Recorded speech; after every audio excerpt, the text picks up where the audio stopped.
வாங்க மாமா, வீடுலாம் எப்படி இருக்கு பாத்தீங்களா? வீடெல்லாம் சூப்பரா கட்டிக்கிற மாப்ள. என்ன ஒரு சின்ன குறை தான், சொல்லாம வேணாமான்னு யோசிக்கிறேன். இல்ல பரவாயில்ல மாமா, நீங்க சொல்லாதீங்க, போய் சாப்பிடுங்க. இல்ல மாப்ள, சொல்லனா எனக்கு சோறு இறங்காது. சரி சொல்லுங்க மாமா. வீடு நல்லா இருக்கு மாப்ள. இது அப்படியே தலைகீழே இருந்தா கொஞ்சம் வித்தியாசமா இருக்கும்னு யோசிக்கிறேன். அது ஒண்ணும் இல்ல மாமா, வேலை வெட்டிக்கு போகாம வீட்டுல வெட்டியாவே இருந்தா பொழுது போறதுக்கு என்ன பண்ணணும்னு தெரியாம இந்த மாதிரி தான் ஏதாவது யோசிக்க தோணுமா மாப்ள? ஆமா, சும்மா ஜாலி சொன்ன மாமா, சில்லா விடுங்க, வரதா கேட்கணுமா? அப்புறம் மாப்ள, வீடு கட்டுறதுக்கு ஒரு ஸ்கொயர் ஃபீட்டுக்கு எவ்வளவு ஆச்சு? ஸ்கொயர் ஃபீட்டுக்கு 2500 ஆச்சு மாமா. என்ன மாப்ள சொல்ற? நான் 3000 முச்சு குத்துருப்பானே. மாமா ஸ்கொயர் ஃபீட்டுக்கு 3000 அதிகம் தானே மாமா? மாப்ள, நான் மொத்தமாவே 3000 முச்சு குத்துருப்பேன் மாப்ள. மொத்தமா 3000 முடிப்பியா? யோ, குச்சனா வச்சு காக்கா கூடு மாதிரி கட்டினாலே காசு ஆகுமையா? எனக்கு தெரிஞ்ச ஒருத்தன் கட்டுவான் மாப்ள, முன்னாடியே சொல்லியிருக்கலாம். ஏண்டா, அந்த தெரிஞ்சவனையும் கண்ணில் காட்ட மாட்டீங்க, தேவைப்படும் போது நீங்களும் கண்ணில் பட மாட்டீங்க. பந்தல போட்டு பாலை காய்ச்சினதுக்கு அப்புறம் இவளைக்கு பண்ணி கொடுத்துருப்பேன், அவளைக்கு பண்ணி கொடுத்துருப்பேன்றீங்க. எல்லாம் முடிஞ்சு போச்சதுக்கு அப்புறம் என்ன பண்றது? டென்ஷன் ஆகுது, விடு மாப்ள. சரி, நம்ம ஏலா திரு குமார் இதை விட பெரிய வீடா கட்டிக்கிறானே மாப்ள. அவன் புறம்போக்கு நல்லா போய் பத்திரம் ரெடி பண்ணி கட்டிக்கிறான். நாமளும் அந்த மாதிரி கட்டுவோமா? தூங்கி இருக்கும்போது ஜேசி வச்சு தூக்கிட்டானா என்ன பண்றது? ஐயோ வேணாம் மாப்ள, நமக்கு சேஃப்டி தான் முக்கியம். மாமா, இந்த பிரிட்ஜ் எங்க வாங்குனீங்க? எந்த பிரிட்ஜுப்பா? போரூர் பிரிட்ஜா, மாதவர பிரிட்ஜா? தோ இந்த பிரிட்ஜ் மாமா, பால் தோசை மாவுல வைப்பாங்களே. அது ஃப்ரிட்ஜுப்பா. தெரிஞ்சு என்ன பண்ண போற? சும்மா தெரிஞ்சுக்கலாம்னா. சும்மா தான் பேசணும்னு கூடாது, புரிதா? சாப்பிட தானே வந்த? ஆமாமா. கவனு போய் சாப்பிடு போ. எதுக்கு மாப்ள அவனை திட்டுற? இல்ல மாமா, வந்ததுல இருந்து இது எவ்வளவு அது எவ்வளவு வீட்டுல இருக்கிற எல்லா பொருளையும் கேட்டான். கேட்ட பொருளை திரும்ப திரும்ப வர கேட்டுங்கிறான். நொய்யின்னு. சார் வணக்கம் சார். டீ, காஃபி, பிஸ்கெட், சம்சா, மிச்சர் எதனா சாப்பிடுறீங்களா? அண்ணா, இது போன் கடை தானே? ஆமா சார், நாங்க கஸ்டமரை கெஸ்ட் மாதிரி ட்ரீட் பண்ணுவோம். இது ஜஸ்ட் காம்ப்ளிமெண்ட்ரி சார். என்ன சார் சாப்பிடுறீங்க? ஒரு டீனா? தம்பி, சாருக்கு ஒரு டீ எடுத்துனாப்பா. சொல்லுங்க சார், என்ன மொபைல் சார் பாக்குறீங்க? கேட்டு இருக்கானே. K20 என்ன சார், மொபைல் வாங்குறீங்களா, பாம் வாங்குறீங்களா? இருங்க, போலீஸ் போன் பண்றேன். அண்ணா என்னாச்சுண்ணா? அப்புறம் என்ன சார், போன் கடையில வந்து பாம் கேட்டுன்னு இருக்கீங்க? போன வருஷம் மட்டும் அந்த மாடல்ல 1000 போன் வெடிச்சிருக்கு தெரியுமா? மிலிட்டரியில அந்த பாமா யூஸ் பண்ண போறாங்கன்னு பேச்சுவார்த்தை போயிட்டு இருக்கு சார். அண்ணா, அந்த போனை பத்தி வீடியோ எல்லாம் பார்த்து தானே வந்தேன். அந்த மாதிரிலாம் கேள்வியே படலண்ணே. நீங்க கேள்விப்பட வாய்ப்பே இல்ல. கட்டுறது கையளவு, கல்லாளவு, உலகளவு. அதுல ஒண்ணுதான் சார் இந்த P10 மொபைல்.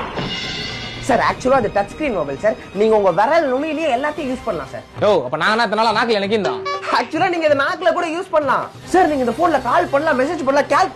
கால்குலேட்டர்ல ஒரு சூப்பரான ஆப்ஷன் இருக்கு பாருங்களேன். 2 + 2 4. ஓ மை காட் சார், பாத்தீங்களா? நீங்களே அதிர்ச்சியில உறைஞ்சு போயிட்டீங்க. யோ, உன்னை ஏதோ டிவில பார்த்த மாதிரியே இருக்கு சார். அது பர்சனல் விட்டுருங்க சார். இந்த போனோட கேமரா குவாலிட்டியை பத்தி நான் சொல்லியே ஆகணும். கிறிஸ்டல் கிளியரா இருக்கும். இந்த பாருங்களேன். யோ, நான் பனி மூட்டமா தருது சார். அது ஃபில்டர் விடுங்க சார். நான் பர்சனலா சொல்றேன், இந்த போன் வாங்குனீங்கன்னா உங்களுக்கு பிரச்சனையே வராது சார்.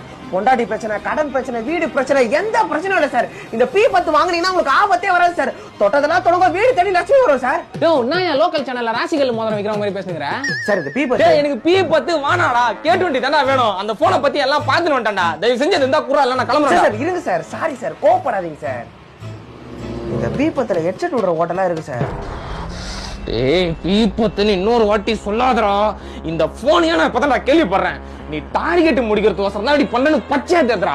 இந்த ஒரு போனை வித்தா எவ்வளவு உனக்கு கமிஷன்? 500 ரூபாய் சார். இந்தடா, எனக்கு K20 காட்டுறேன் இப்போ. சார் P10 குப்பை சார். ரமேஷ் சாருக்கு அந்த K20 எடுத்து காட்டுப்பா.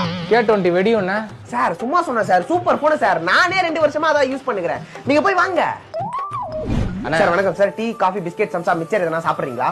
ஒரு காஃபி, ஒரு பிஸ்கெட், ஒரு சம்சானே. தம்பி, சார் சொன்னதெல்லாம் எடுத்துட்டு வந்துருப்பா. சார் ஆர்டர் பண்றத பார்த்தா ஐபோன் வாங்க வந்திருக்கீங்க போல. ஐபோன்லாம் ஒண்ணுமே இல்ல சார். நம்ம P10 பறக்கும். அண்ணா, போன்லாம் வாங்க வரலண்ணே, கார்டு ரீடர் கொடுங்கண்ணே. கார்டு ரீடரா? தம்பி நில்லு. 20 ரூபாய் கார்டு ரீடர் வாங்க வந்துட்டு காஃபி, மிச்சர், சம்சாலாம் அப்பா பிசினஸ் பண்ணலான்னு இருக்கேன்ப்பா. காலம் ஃபுல்லா ஒருத்தனை கீழே வேலை செஞ்சு சாவறதுல எனக்கு விருப்பம் இல்லப்பா. தாத்தா உனக்கு கொடுத்த லேண்டை வித்து கொஞ்சம் காசு கொடுத்தனா நல்லா இருக்கும்ப்பா. பிசினஸ் பெரிய பையன் ஆயிட்டா பாயிண்டா பேசுற. உங்க அண்ணன் எப்படி செத்தா நீ தெரிஞ்சுக்க வேண்டிய நேரம் வந்துச்சுப்பா. அதான் அண்ணன் தூக்குல தொங்கி செத்துறான்னு சொல்லிருக்கீங்களேப்பா. அது ஊருக்கு தெரிஞ்சதுப்பா. எனக்கு தெரிஞ்சது சொல்றேன் கேளு. அப்ப உனக்கு உன் வயசு இருக்கும்பா. வேணாம், பிசினஸ் பண்ணலான்னு இருக்கேன். என்னால உன்ன மாதிரி காலம் ஃபுல்லா ஒருத்தங்கில வேலை செஞ்சு சாக முடியாது. நீ என்ன பண்ணு, தாத்தா லேண்டை வித்து காசு கொடு, 2 மாசத்துல டபுள் ஆக்கி தரேன். உன் திறமைக்கு காசை 2 மாசத்துல டபுள் ஆக்கி தருவோன்னா கலர் ஜெராக்ஸ் அடிக்க போறியா? அதெல்லாம் இப்ப பண்ண கூடாதேப்பா. ஹேய் சாலா, ஜோக் பண்றியா? நீ பிசினஸ் பண்ண போறன்னு சொன்னது ஜோக்கல, நான் சொல்றது ஜோக்கா? காலேஜ் முடிச்சு 6 வருஷமா வேலை வெட்டிக்கு போகாம பொம்பளை பசங்க மாதிரி முடிய வளர்த்துன்னு பொறிக்கு மாதிரி ரோட்ல சுத்தி நிக்கிற. 3 வேலை சொத்த 2 வேலையாக்கலாம் நான் பிளான் போட்டா நீ பிசினஸ் பிளான் போடுறியா? ஒழுங்கா வேலை வெட்டிக்கு போடா. யோ, நாளைக்கு அவன வேலையை விட்டு தூக்க மாட்டாங்கன்னு நினைச்சியோம். வேலைனாலும் பிசினஸ்னாலும் ரிஸ்க் ஒண்ணுதான். ஆனா பணம் வேற. டேய் நீ வெளியே வேலைக்கு போயிட்டு கொஞ்சம் தெளிவாயிட்டு வாடா, நானே உனக்கு பிசினஸ் பண்ண காசு தரேன். என்ன பார்த்தா வேலை வெட்டிக்கு போனா தெளிவாயிட்டு வர மாதிரி தெரியுதா? அப்பயோ நீ தெளிவா மாட்டேன்னு எனக்கு தெரியும், வேற என்ன பண்றது, சொல்றது என் கடமை. யோ நான் இப்பவே தெளிவா இருக்கேன்னு சொல்றேன்யா. சரிடா, இப்ப என்னடா பிசினஸ் பண்ண போற? பசங்க கிட்ட பேசி கான்ட்ராக்ட்லாம் வாங்கிட்டேன். இந்தியா ஃபுல்லா பவுடர் சப்ளை பண்றோம். பவுடரா? இப்பலாம் யாரா பவுடர் அடிக்கிறா? ஏய் சாலா, நீ அக்கல் லட்சம் தூக்குற பவுடர் இல்ல, இது கொக்கைன், போதை பொருள். போதை பொருளா? எதுக்கு ஷாக் ஆவற? எழுத்து வீட்டு தண்டராஜ் புள்ள யாருக்கும் தெரியாம ஹோல்சேல்ல கூலி பேத்துனங்கறான். தெரியுமா உனக்கு? அவன் ஆடிக்கார எப்படி வாங்குறான்னு நினைக்கிறேன்? கூலிப்னாலும் கொக்கைனாலும் ரிஸ்க் ஒண்ணுதான், ஆனா பணம் வேற. ஏய் நீ ஏதோ பொட்டி கடை இல்லனா தெருமுனையில டீ கடை வைக்கிறதுக்கு காசு கேக்குறேன்னு பார்த்தா, போதை பொருள் விக்கிறதுக்கு எங்க அப்பா சொத்தையை வித்து காசு கொடுன்னு என்கிட்டயே கேக்குற நீ. யோ ஏதோ நீ சம்பாரிச்சு வாங்கின மாதிரி பேசுற, உங்க அப்பா சொத்து தானே, குடியா. அப்புறம் என்ன பாச்சு? கடைசி மூச்சு போற வரையும் இந்த கையாலே கதற கதற கழுத்தை நெரிச்சு கொண்டப்பா. அந்த வெறி இன்னும் என் கையை விட்டு போகல. சரி நீ சொல்லுப்பா, அதை பிசினஸ் பண்ணணும்னு சொன்ன. பா நான் சும்மா விளையாட்டுக்கு சொன்னேன்பா. நம்ம குடும்பத்துக்கு பிசினஸ் எல்லாம் செட் ஆகாது. நான் மாசம் மாசம் வேலைக்கு போய் கரெக்டா காசு கொடுத்துறேன்பா. சரி பேசுன எங்கப்பா போற? இல்லப்பா, ஃப்ரெண்டு கம்பெனில வேகன்சி இருக்குதுன்னாப்பா, நான் போய் இன்டர்வியூ அட்டென்ட் பண்ணிட்டு வரப்பா. இது போலகி தெரிஞ்ச புள்ள. அவன் கூட போத நான் கேட்க மாட்டியா நீ? அவனை பார்த்தாலே எரிச்சலாகுது எனக்கு. நீ கேட்கறதெல்லாம் வாங்கி கொடுக்குறது, நானே சுத்துறது மாட்டேன் அவனா. அசிங்கமால உனக்கு அப்படி தாண்டி பேசுவேன். ஹலோ ஹலோ, யாரா? இப்ப நான் யாருக்கிட்ட பேசணும்னு உனக்கு தெரியாது. சரி விடு, நான் தான் இருந்தாலும் ஆளு மச்சான், பார்த்து பக்குவமா பேசுறா. இந்த காலத்துல பார்த்து பக்குவமா பேசணும்னா நமக்கே பட்டையடிச்சிட்டு போயிடுவாளுங்க. டேய் நீ எவ்வளவு பண்ணிருப்ப, அதுக்கெல்லாம் அந்த பொண்ணு பொறுத்து போல. இதெல்லாம் சாதாரண விஷயம்டா. டேய் பொறுத்துக்கிறதுக்கோ சகிச்சுக்கிறதுக்கோ நானா பொம்பளையா? ஆம்பளை மாமா. மச்சான் என் கம்பெனில ஒரு வேகன்சி இருக்குடா, நாளைக்கு இன்டர்வியூ வைக்கிறாங்க, வரியா? டேய் சும்மா வேலை வெட்டிக்கலாம் போய் போடா கம்பெனி. டேய் எத்தனை நாள் உங்க அப்பா காசுல துண்டு தூங்க போற? அந்த ஆள் என்ன பூச்சி கத்துறாரா? ஒழுங்கா வேலைக்கு போடா. உன்ன மாதிரி இன்னொருத்தன் கீழே வேலை பாக்குறதுக்கு நானா அடிமையா? ஆம்பளை மாமா. டேய் ஹெல்மெட்டாவது போட்டு போடா, காதுல ஹெட்செட்டையும் போட்டுக்கிற, வண்டியும் ஏடா கூடமா ஓட்டுற. செத்துக்கிட்டு போயிட்டு நான் யாரும் வீட்டுக்கு போய் சொல்றது? செத்தே போனாலும் கெத்து போவாதடா. என் வண்டி போயிரும்டா, பொறுமையாவது போடா. பொறுமையா போறதுக்கு நானா பொம்பளையா? ஆம்பளை மாமா.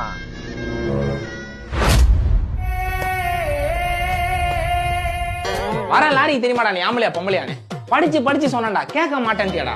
இதுக்கப்புறமா இந்த வாய் பேச்செல்லாம் விட்டு ஒழுங்கா இருக்க பாடுறா. ஆம்பளை மாமா. நீ இந்த உலகத்துக்கே தேவையில்ல மாமா, சாவலாம். என்ன மச்சான், யாரா அடினா? நீ என்னடா ஆள் அடிக்க கூப்பிட்டா தனி அடிக்க கூப்பிட்ட மாதிரி தனியா வந்துக்கிற? டேய் நீ தானடா போன்ல ஏதோ குழந்தை பையன் அடிக்கிறது கோல்டு பொருள்லாம் கூட்டு வராங்க. நான் ஒரு ஆள் போதாதா? என்ன விஷயம்? சும்மா ரோட்ல நின்று மச்சான். டேய் தம்பி, டைம் எத்தனடா? கையில் என்னண்ணா வச்சுக்கிறீங்க? போனு புடுங்கத்துக்கா வச்சுக்கிற, சைடு பட்டன் அழுத்தினா காட்ட போகுது. டேய் இங்க வா. பெரியவங்க கேள்வி கேட்டா பதில் சொல்லணும். ஏத்தா பேசுற நீ? யோ எதுக்கே ஆச்ச? ஆம்பளையா இருந்தா இங்கே நில்லையா, சந்தோஷ கூப்பிட்டு வரேன். ஆளு பார்க்க நல்லா ஆட்டாமாவ மாதிரி சாப்பிட்டாதான் இருந்தான். சரி இந்த சந்தோஷம் யாருன்னு தெரியல, அதான் சேஃப்டி கூட கூப்பிட்டேன். நீ நாடானா தனியா வந்துக்கிற? மச்சான் சேகர் சங்கர்னு பேர் வச்சிருந்தா கூட ஒரு 10 பேர் போட்டு வரலாம்டா. சந்தோஷ்ன்ற பேருக்குலாம் ஆளு கூப்பிட்டா வர மாட்டானடா. நானே பாத்துக்கிறேன் விடு. சரி ஹரி, உன்னை நம்பிதான் நிக்கிறேன். அச்சிருவல்ல? ஐயா என்ன ஜோசப், நீ இந்த அரி மேலாம் கையை வச்சுட்டு ஊர் உள்ள நிம்மதியா வாழ முடியாது ஜோசப். உனக்கு நம்பிக்கை இல்லைன்னா நான் ஒரு சம்பவம் சொல்றேன் கேளு. சொல்லு. நேத்து நைட்டு 7ஆம் தெருவுல நண்டு போயிடுங்க. ஒரு 50 பேர் ஷேடோ கான்ஸ் மாதிரி சைட்ல இருந்து இறங்கிட்டானுங்க. முதல்ல வந்தவன் நெஞ்சிலேயே ஒரு குத்து, சும்மா 49 பேரையும் தாண்டி போய் ஊந்துட்டான். அப்புறம் அவன் அள்ளி போட்டுன்னு ஓட்டானுங்க. இதுல இருந்து என்ன தெரியுது, ஒரு சண்டைனா 50 பேர் அடிக்கணும்னு அவசியம் இல்லை. 50 பேர் பயப்படுற மாதிரி ஒருத்தன் நச்சா போதும், மிச்சம் காக்கா கூட மாதிரி கலஞ்சி போயிடுவாங்க. என்னடா சந்தோஷம் கூட்டினு வர, நீ சந்தோஷத்தையே அழிக்கிற மாதிரி ஒருத்தனை கூட்டினு வந்துக்கிறான். சந்தோஷ் இவன் தான்டா. டேய் அப்ப நீ யாரா? நான் இங்க 3ஆவது தெருல டியூஷன் படிக்கிறேன்னா. டியூஷன் நான் சாக் பீஸ் கேலேஜ்னு வாங்கிட்டு சொன்னேன் அனுப்புறாருண்ணா. சாக் பீஸ் வாங்காத நீ ஏன் இவன் கூட நின்னுகிற? அண்ணா நான் வழக்கமா வாங்குற கடை மூடி இருந்தது, அதான் இவரு எந்தாரு இவர்கிட்ட வள்ளி கேட்கலான்னு வந்தேண்ணா. வழி சொல்லிட்டானா? சொல்லிட்டாருண்ணா, நான் கிளம்புறேண்ணா. டே ஹரி, என்னடா 50 பேரா இருந்தாலும் நின்று அடிப்பேன்னு இப்ப பல்ட்டி அடிக்கிற? யாருண்ணா ஹரி? என் பேர் அமுதன். அமுதனா? நான் டியூஷன் நான் திட்டு வரேன், நான் கிளம்புறேண்ணா. டேய் அவன் தான் டியூஷன் போறான்ல, நீ வா நம்ம ஏரியா போய் விளாடலாம். தம்பி சந்தோஷம் விட்டுருப்பா தம்பி. டேய் கண்ணாடி, சொல்றேன்.